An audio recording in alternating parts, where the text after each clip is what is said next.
This meeting is being recorded. Welcome to Dark Sorcery. I'm Alfredo Martinez, and I have with me once again the one and only Anton Mastroianni. How you doing, Anton?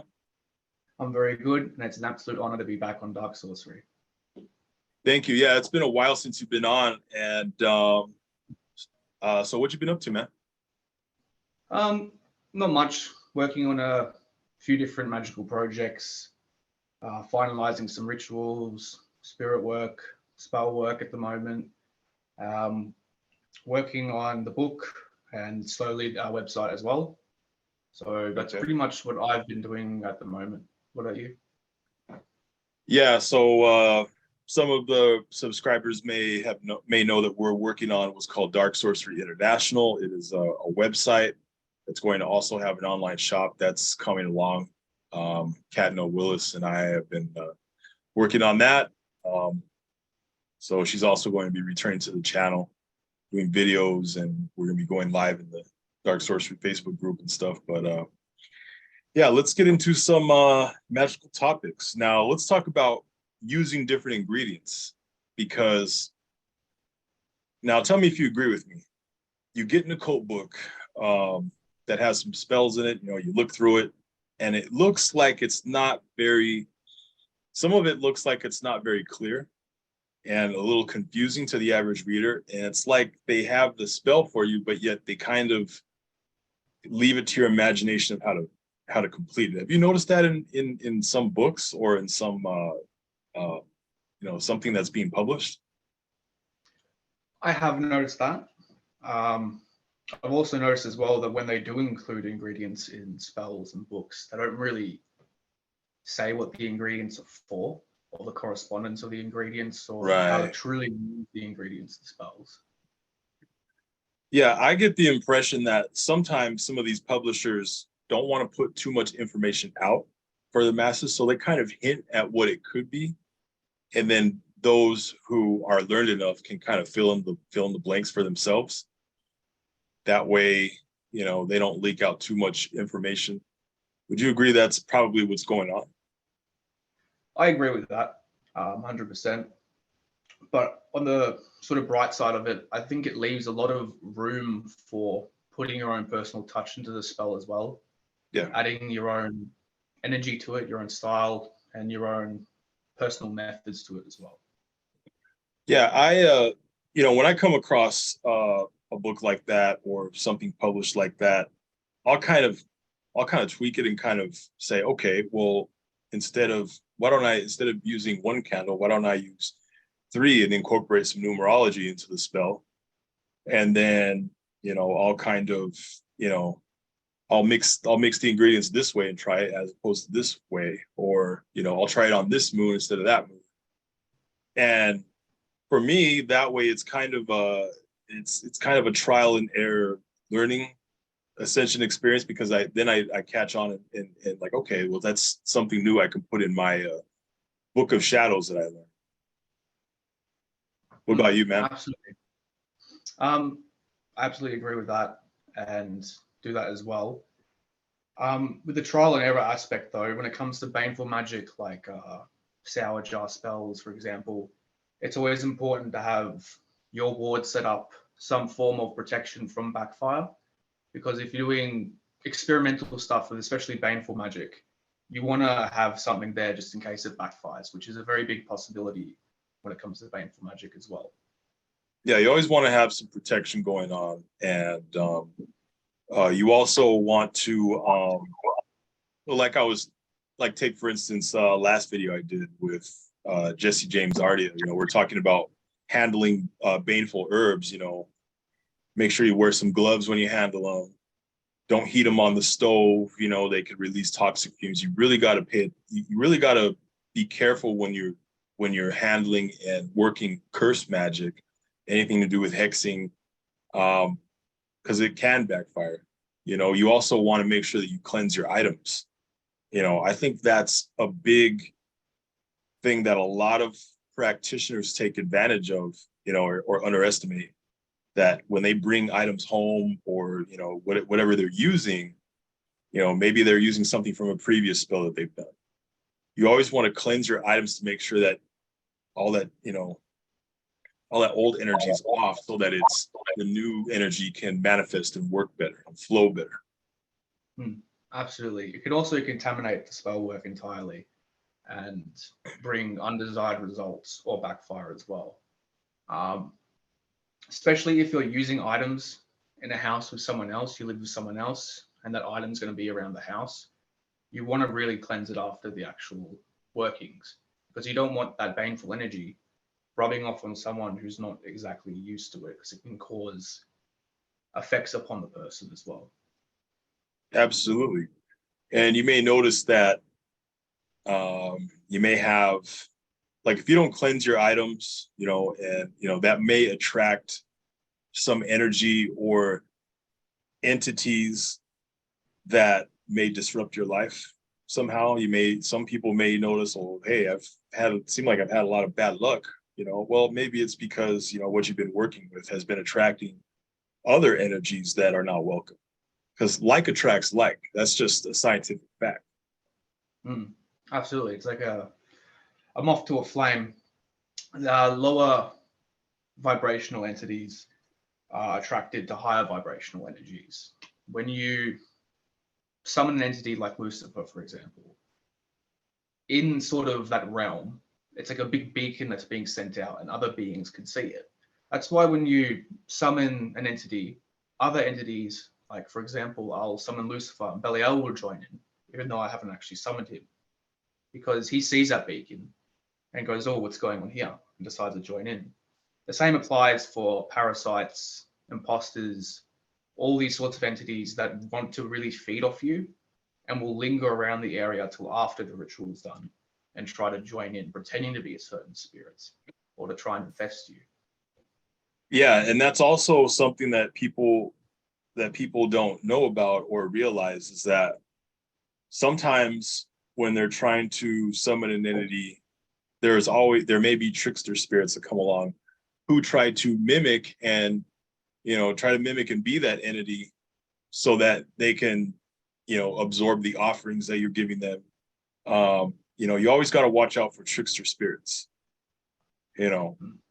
whether you're, working with the Goetia or, any kind of grimoire, really. Even just as simple as a spirit board, always watch out for trickster spirits. Absolutely.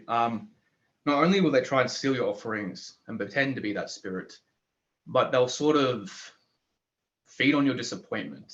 You'll try to work with that trickster thinking it's this spirit, and they'll promise all these things and get you to do all these things. And when they don't manifest and your life crumbles because you're following the guidance of a spirit who doesn't have your best interest at heart, they feed off of that as well.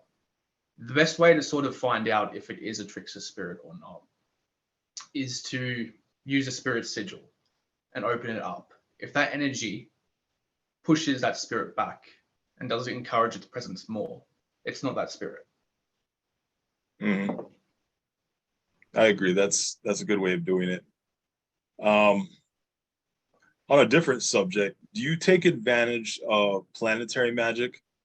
Like, let's say if you're doing a spell, do you ever time it with phases of the moon or with different planets that may be in alignment, maybe, in any different way? Some people do, some people don't. Originally, I didn't, till I learned from you that doing spell work ages you.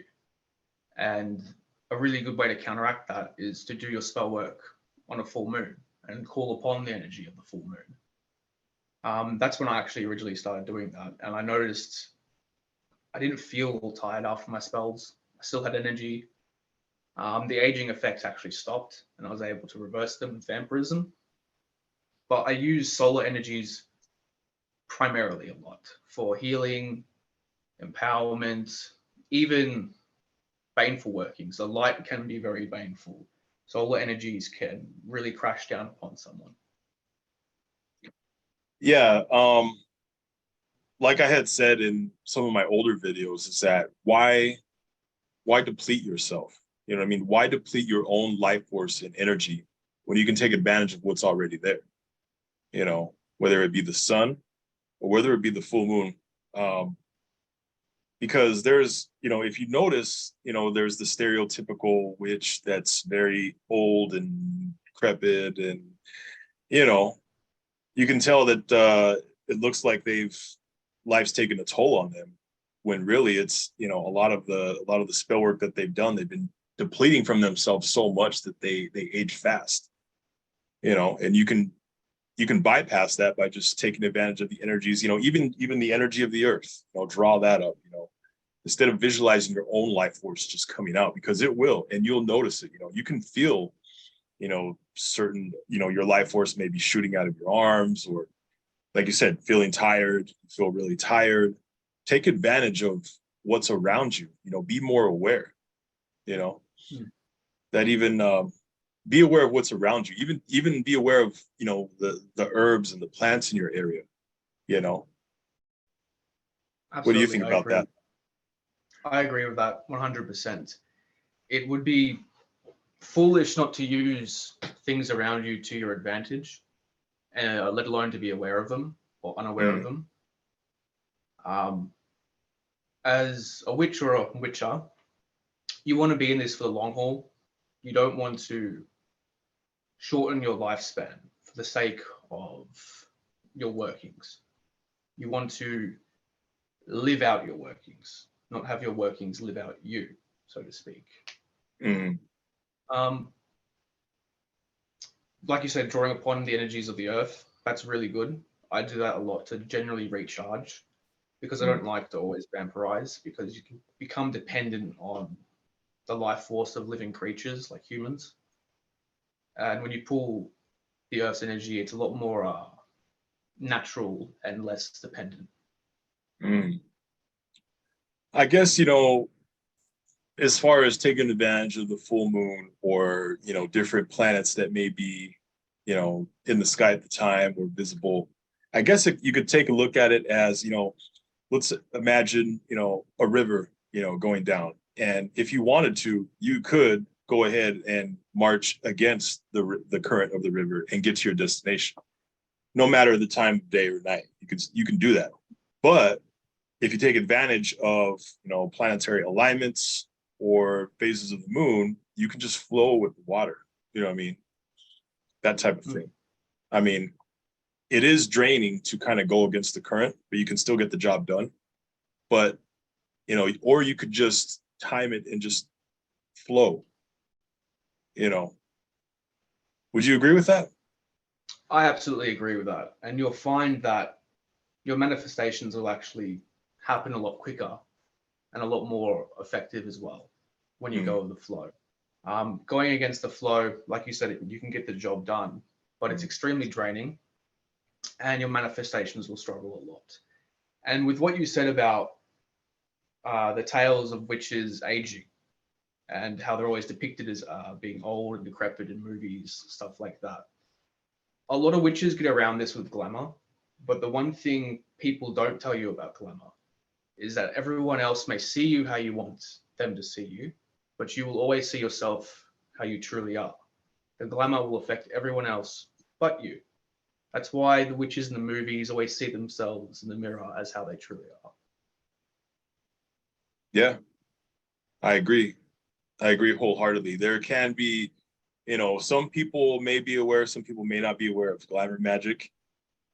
And a lot of practitioners do use it, I wouldn't be surprised if a lot of the people you see on television you turn on are using glamour magic, and you're just not aware of it. Even companies, big companies that have logos that appear like occult symbols, but only your subconscious picks it up. There's a lot of sneaky stuff going around in society that has magical links, but the public may not be aware of. I agree 100%. Yeah. It does take an occult eye to spot those things within this world. But once you do spot them, you see how much of it there actually is and how shifty it is. The thing is, it's important. One reason I think magic is important, and being an occult practitioner, is that Just, society in general will be shifty and shady in their ways. By default, it's just a fact of, how humans are, not all of them, but society as a whole, you know what I mean, will try to deceive you in different ways, try to drain your energy in different ways where you may not be aware of. And so that's why it's important to be aware and teach yourself of how energy works so that you can spot those patterns and get around them. Whereas the rest of society, who is completely oblivious to it, is having the life sucked out of them. They don't even know it. Absolutely. I agree with that wholeheartedly. And with what you said about society and the system, it is designed to drain you and use and abuse you, sometimes even set you up. With what we do with Magick is freeing ourselves from any type of system, in essence, as well, getting around it. Say, for example, over here, someone breaks into your home. You're not allowed to deal with that person. You can get in trouble because of the system. With Magick, say, for example, someone wrongs you very badly and it affects your life. It disturbs your peace, your well-being, etc. You can't do anything about it because the system will not allow you. But with Magick, you can get around that. You can affect your reality around you with this and not allow the system to control you, and so to speak. Yeah. I think that with, speaking of the system, the way that the laws are set up, the way that everything, the job market, everything is set up, taxes, that's all designed to drain you of your finances. And it's all set up to drain you of your life force, and to incarcerate you as well, whether you end up in a jail cell or whether you end up in your own prison box and you don't even know that you're in an imaginary space or a box. You know what I mean? You don't even know you are, but yet society has you thinking that everything is okay because when you're growing up in school, the world will tell you, you kind of paint this this deceptive picture of, oh, everything's great as an adult. You graduate from school, you get married, you have kids, you retire from a job, you live out your life good. But then when you after you graduate and you get thrown out there in the workforce, you realize that is not the truth at all. You agree with that? I absolutely 100% agree with that. And with what you said about prisons and being in your own sort of jail box, there was a quote that came to my mind. I can't remember the exact words of it, but the greatest and most imprisoning prison is when the prisoners can't see the bars and don't recognize the prison as a prison. Society itself, people have helped build their own prison and call it home. I mean, yeah, it's and a lot of people may be in that situation where they, someone may be working 2-3 jobs, and then they have other responsibilities on top of that, and they have this payment and that payment, and then they have all these other demands by the authorities and societies, and they say in their head, well, I got it good, life is great, when really they're just lying to themselves. Let life, no, don't get me wrong, life has to test you sometimes in order for you to grow. You do have to go through stressful times in order to look within and ascend and up your game magically, mentally, emotionally. We all have to go through that, but you don't have to let life just beat you senseless. You can take control of your life, and you don't have to go through as much. Do you agree with that? I absolutely agree with that, 100%. I see it all around me, and the rebel in me sort of can't stand seeing it around me all the time. A lot of people have that sort of mentality, the sheep mentality, where they just follow the herd and they don't want to be separate from them. And they can't really imagine living life anyway else. It's interesting. You know, it almost makes me wonder that the reason that some of us got into magic and got into the occult is because some of us are people that like to take chances. You know, some of us are people that look at the herd and realize that it's, you know, it's just basically the blind leading the blind, you know, or in a sense, being led to a slaughter and saying there has to be a better way. So yet we like to get ourselves out of our comfort zones from time to time, you know, and we find ways to get around it. I think that, you know, some of us just like to take chances and have that mentality. Absolutely. We carve our own path. We are wolves within the flock that realize we are wolves and not sheep, and we decide to make our own way. Yeah, I mean, why be a sheep in life when you can realize that some stuff in life is yours for the taking? You know what I mean? You just have to be able to see with new eyes. It's like, you know, like there's that saying that goes, it's not in finding new lands, but in seeing with new eyes.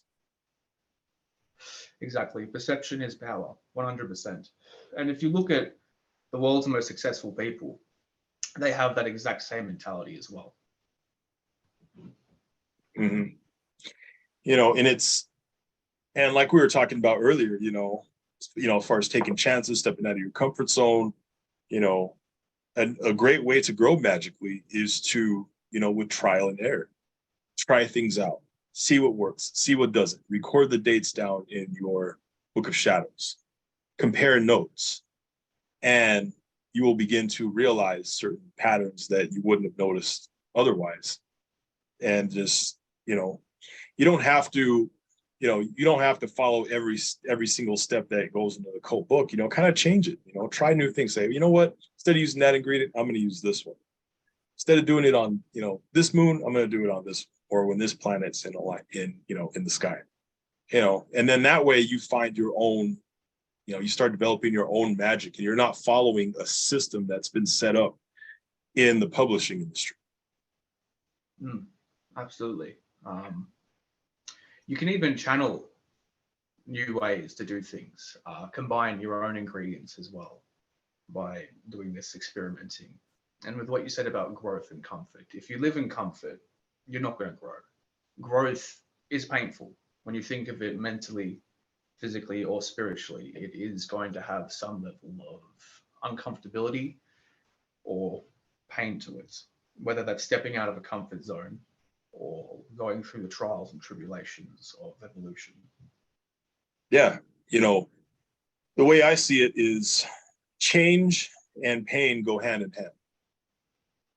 You can't have one without the other. And the reality is the world is constantly in a state of change. It's just part of the natural cycle. So, you know, when people, they get too comfortable and then they start to get nostalgic, life is just going to run over them because you can't, you're trying to hold on to something that is not there, whether it be, you know, a person or a place, a time, you know, basically they're holding on to a world that's something that I wouldn't say doesn't want them anymore, but just isn't there anymore. You know, they're grasping for help, but for a rope that they think is there, but they're just grasping air.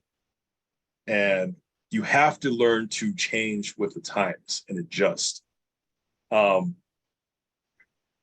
It's very, very good to be adaptable in society, and you know, not try to, you know, just basically adapt to whatever comes at you. Absolutely. If you can't adapt, the new will just end up eating you up.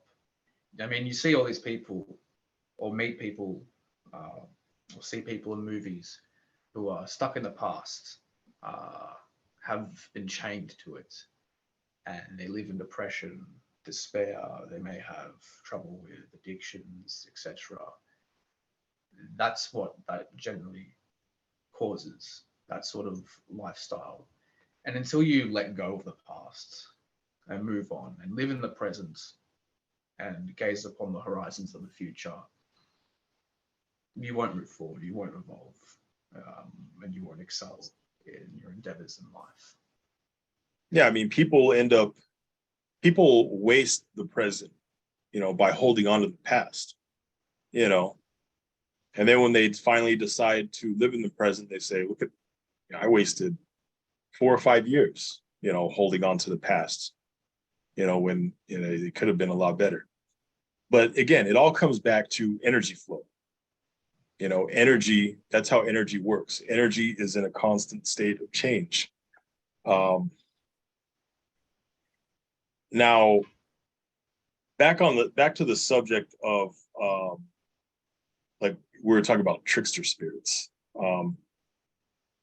You do want to make sure that there's you cleanse your area and your energy around you when you go, because there's also things that can affect your astral double. That's why it is important to do certain magical exercises from time to time, and to be in a certain mindset. Be aware not only of your physical body, but of your astral double and what may be influencing it, because sometimes that's the key to why you're having certain hardships in your physical life in Malkuth. Absolutely, 100%. The spiritual, physical, and mental, they're all linked and they affect each other as well. If your astral double is being influenced by something or a certain specific type of energy, your mood will reflect that. So you can even get physical symptoms of it. When you work with necromantic stuff, for example, or death energy, and your astral double is affected by it, it takes it in and sort of absorbs it, you'll get physical effects from it. You may feel sick, you may get sick. These sorts of things do happen. It is important to cleanse, most definitely. The astral double usually overlaps the physical body. That's why when you sort of sage yourself or you're in a salt bath, you're also doing that to your astral double, your energetic aura. It's very important also to ward your energetic aura as well. You can do this with many different types of things, astral shields, specific energies. I do it with something Mars showed me called the Fires of Mars. I have a sigil and I just pull out that energy. It's very fiery. You can feel the heat. It's Martian in nature. And you sort of absorb it into your aura, and it shields it. It burns away anything that would sort of have a negative effect to you.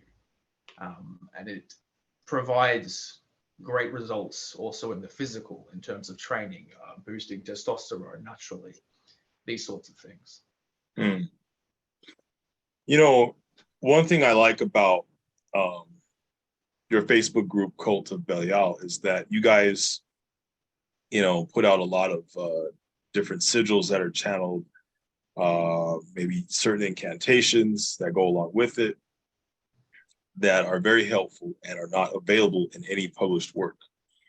So, I encourage any of you watching to go check out the Cult of Belial Facebook group.